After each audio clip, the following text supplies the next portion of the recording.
This presentation is brought to you by the W.P. Carey School of Business Online Learning Group at Arizona State University.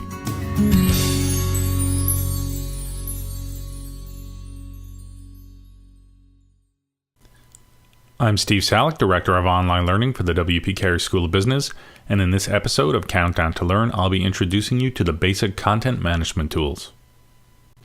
One of the things to remember about Blackboard Learn is that if you've created a content area and you have no content in it, it'll be invisible to the students on the main course menu. If you look at my main course menu, you'll see my syllabus and my Xanadu links, but no course materials. The course materials link won't become available until you start adding materials to that area. To begin adding materials to that area, click on the course editing toggle located in the upper right-hand corner of the screen. Once you've turned editing mode on, you'll notice another level of controls appear near the menu items. These controls let you edit the menu items and make them visible or invisible to the students. If you look at the course materials item, you'll notice there's a small icon next to it. The icon indicates that there is a course materials area, but so far it's empty.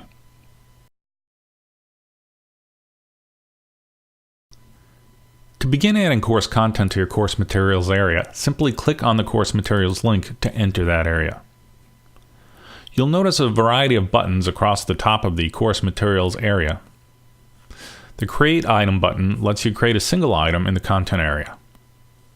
Build gives you additional options, and you can break down your course into separate subfolders.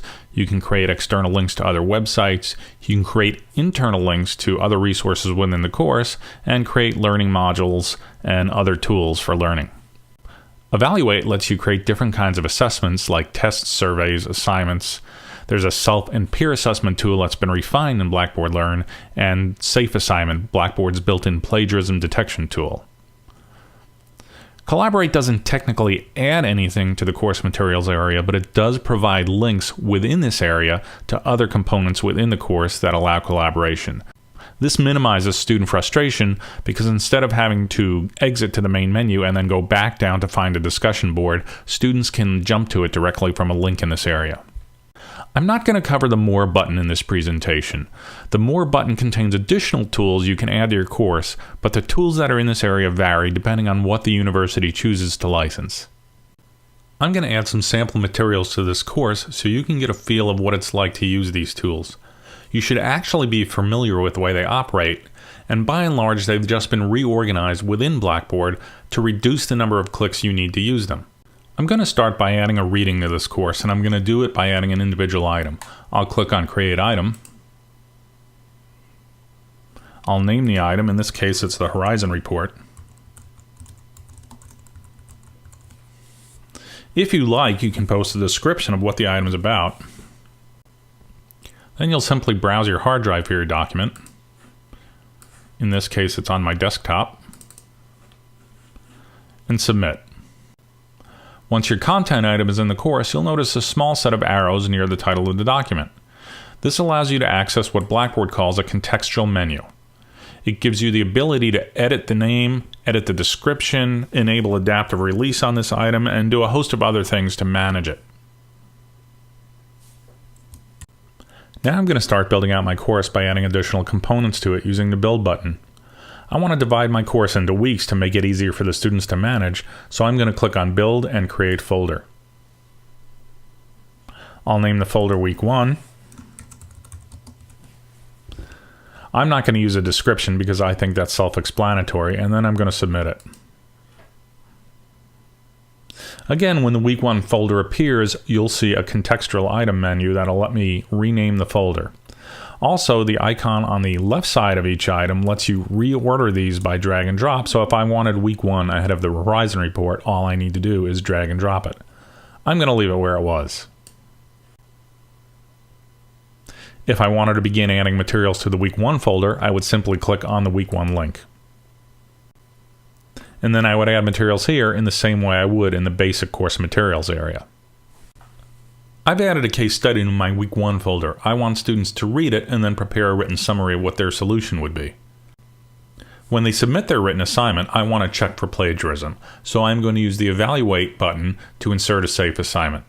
So click on Safe Assignment. Give it a name. In this case, I'll call it Case 1. You can insert a point value for the assignment. In this case, I'll just say it's 50 points, and this point value does go directly in your grade center. You can provide additional instructions for the students if you feel that's necessary. You can also create an optional announcement.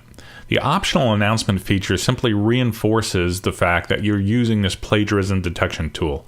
By default, if you leave this blank, the students will be provided with a short notice that the assignment is being checked for plagiarism.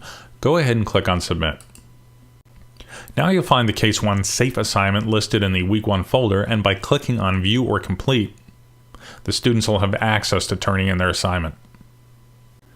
I think students need to discuss this case study before preparing their written assignment, so I'm going to wrap up my Week 1 materials by adding a discussion board. I'm going to do that by going to Collaborate, Create Discussion Board link.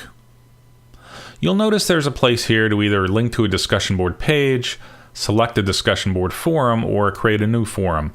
I've already created a Week 1 forum when I was first building the course, so I'm just going to use that. I'll click on Week 1, click on Next. I'm going to give it a name. Week 1 is pretty ubiquitous, so I'm going to call it Discussion Board. And now I'm going to simply click on Submit. I don't think a description is necessary.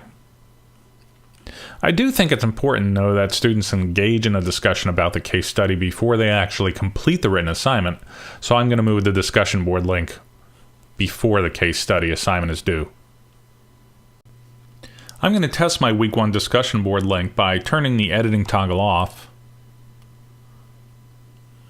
and clicking on the Week 1 discussion board link. When the editing toggle is in the off mode, you, the instructor, are seeing what the students will see.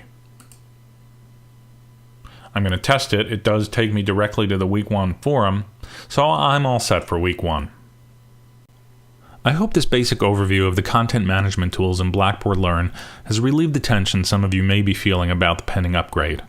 As you can see from this overview, many of the tools operate in the same way they always have. They've just been relocated to reduce the number of clicks you need to build a course. In the coming weeks, we'll be producing additional videos that'll provide more detail about each individual tool.